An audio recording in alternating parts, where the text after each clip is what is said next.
Like Fire, written by Tangerine Blast. Tension hung in the air like smoke did after Brayburn accidentally set his house on fire. Again, thankfully. While this smoke, like hanging, did involve the cartoonish stallion, it did not involve his house being on literal fire. This time. The feeling of fire was present, however. The soft murmur of voices, the gentle shuffle of bets being hoofed from one to another, the anticipation of what was coming all flowed together to create a dull roar that burned Brayburn's ears. It caused a small spark of pride in his chest, knowing that the roar was there for and because of him. It was all background music, really. The fire that was made up of shouts of joy and friendly gambling, not to mention the real fires that those kids that had no business being there were roasting marshmallows over. None of that mattered to Brayburn at the moment.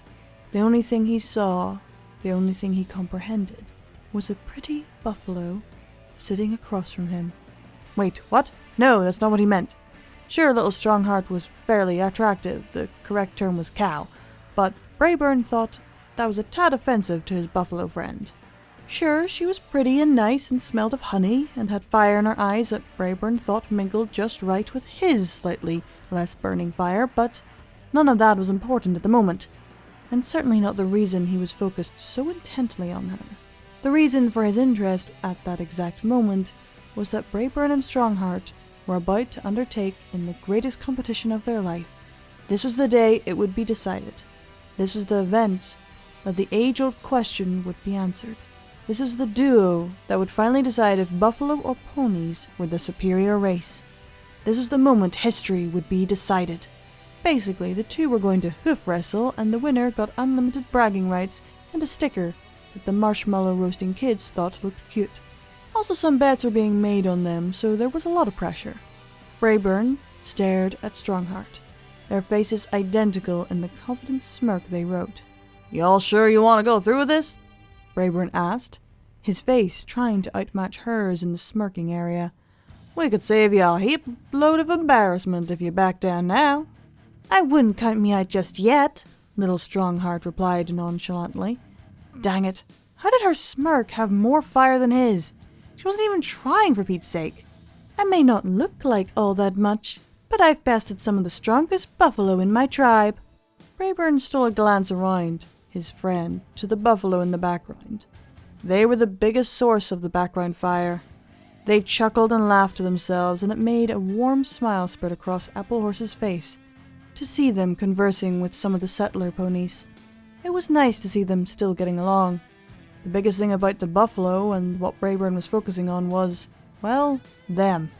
They were huge, twice as big as most ponies, and the big ones were thrice as big as the small ponies. Brayburn was pretty sure he could ride on one of their backs and they wouldn't notice. He turned back to his friend with a surprised look. In comparison to her brethren, Strongheart was a stick figure on an absolutely nothing diet. Her thin legs looked like the roasting marshmallow kids could break them with their melting marshmallows. Brayburn tilted his hat back and chuckled confidently, trying to hide the slight nervousness in his voice. "Well, all that means is that if I beat you, I beat all your kin, too." Strongheart's fiery gaze didn't waver in the slightest.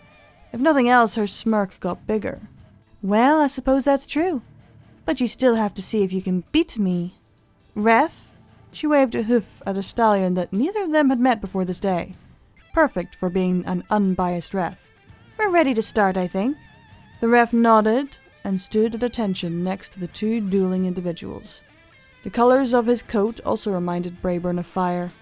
It was red and bright and very scruffy, and courtesy of the marshmallow kids, no doubt, slightly on actual fire.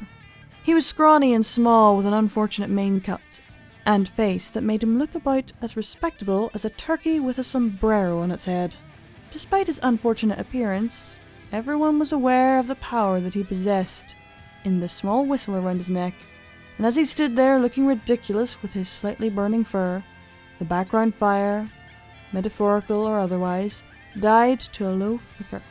Brayburn once again concentrated all energy into giving Strongheart a death glare, and she, with seemingly little effort, was putting on a pretty good one of her own. Their internal fires intermixed and danced in a flaming battle of power. They waited with tense breath for the ref to start the match that would decide which species was stronger. The tweet of the whistle was the spark to start it. Like fire, the crowd roared. Like fire, the two snapped into action, each straining against the other. Like fire, the literal fires burned wood and marshmallows alike, and a crack, like a hungry fire, greedy, destructing fire, was heard over the deafening roar of all the other fire noises. The whole situation was just like fire, from the ponies and the buffalo to the children, sombrero ref, to even the marshmallow kids now watching intently. It was all one big roaring fire that consumed the clearing, and that's exactly what Brayburn's hoof felt like 5 seconds after that crack.